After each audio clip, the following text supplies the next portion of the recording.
Ciao!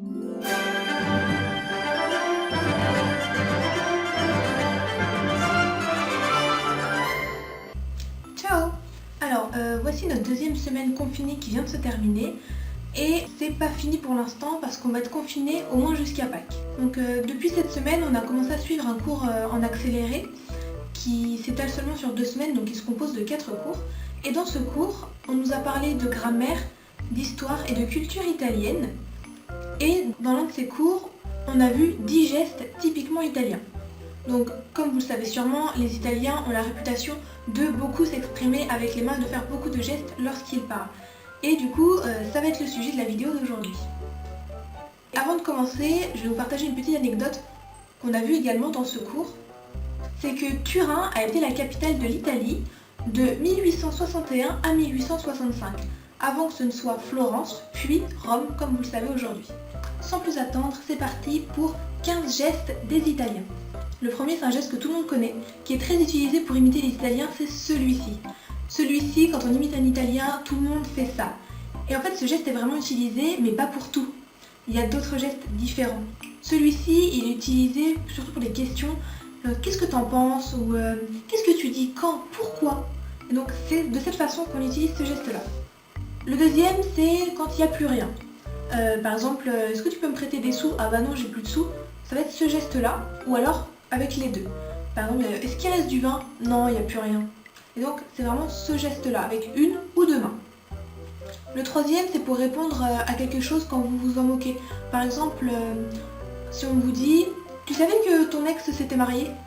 Bon, ça m'est égal, je m'en fous. Et en fait, on utilise ce geste avec une mine, la mine qui va avec, pour indiquer que ça nous est égal, comme ça. Donc voilà. Ensuite, c'est pour dire à quelqu'un d'aller quelque part. Donc il y a deux manières de le dire. Si vous êtes énervé contre la personne et que vous voulez que cette personne parte, c'est comme ça. Vous faites ce geste d'aller vers l'avant avec votre main, comme ça. Et si vous voulez que la personne vienne avec vous, que vous y alliez ensemble, c'est un geste comme ceci.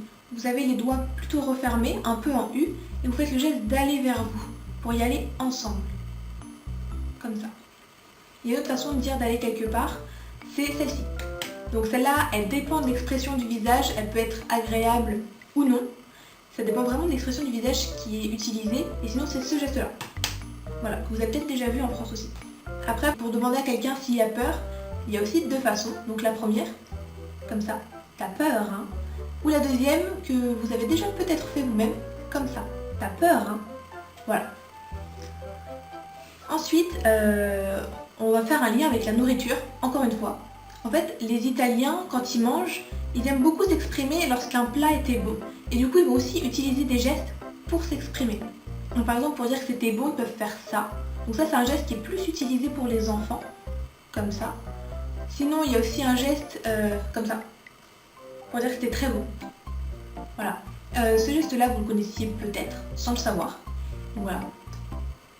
Et il y a aussi celui-ci. En fait, les doigts sont mis de cette façon, et on passe comme ça. C'est très bon.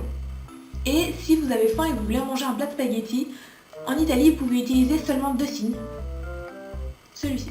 Celui-là, c'est j'ai faim. Et celui-ci, c'est les spaghettis. En fait, c'est la fourchette qui tourne dans les spaghettis. Donc pour dire j'ai faim, allons manger les spaghettis, c'est comme ça. J'ai faim, allons manger les spaghettis.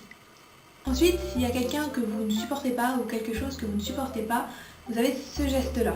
En fait, c'est vraiment, ça dit littéralement, ça me reste en travers de la gorge. Et en fait, avec votre main qui est mise à plat, comme ça, vous tapez comme ça au milieu de votre torse.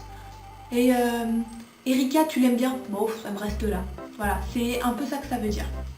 Et le dernier, que j'aime beaucoup personnellement, en plus de celui-ci, c'est quand un Italien se mord les doigts. Et c'est pas comme une autre expression, se mordre les doigts. En fait, si un Italien vous fait ça, il y a de fortes chances pour qu'il vous apprécie très peu. C'est ce geste-là. Souvent, il est précédé de ce geste-là, qui est fort peu sympathique. Et en fait, ça veut dire qu'au lieu de vouloir vous taper, la personne se mord les doigts pour se retenir.